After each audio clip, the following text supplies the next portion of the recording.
இடஒதுக்கீடு விவகாரத்தில் அதிமுக தங்களை ஏமாற்றியதாக பாமக தலைவர் அன்புமணி ராமதாஸ் குற்றம் சாட்டியுள்ளார். அதற்கு பதிலடி கொடுத்துள்ள எடப்பாடி பழனிசாமி, சாதிவாரி கணக்கெடுப்பு வேண்டாம் என கூறும் பாஜகவுடன் கொள்கைக்கு மாறான கூட்டணியை பாமக அமைத்துள்ளதாக விமர்சித்தார்.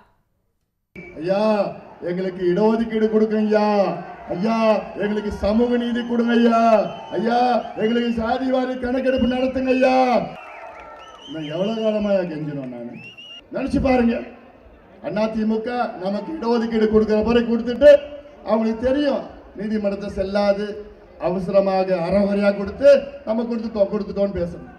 எங்களை பார்த்து பேசுறாரு திரு அன்புமணி ராமதாஸ் அவர்கள்.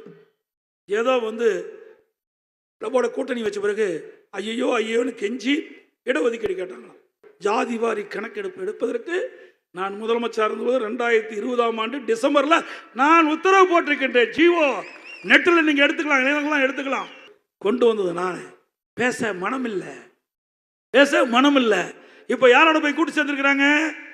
ஜாதிவாரி கணக்கெடுப்பு எடுக்க மாட்டோம் என்று கட்சியோட போய் நீ கூட்டு வச்சிருக்கிறீங்க. அப்ப எப்படி போய் இந்த கொள்கை நிறைவேற்ற முடியும்? உடனுக்குடன் செய்திகளை தெரிந்து கொள்ள சன் நியூஸ் பெல் ஐகானை கிளிக் பண்ணுங்க.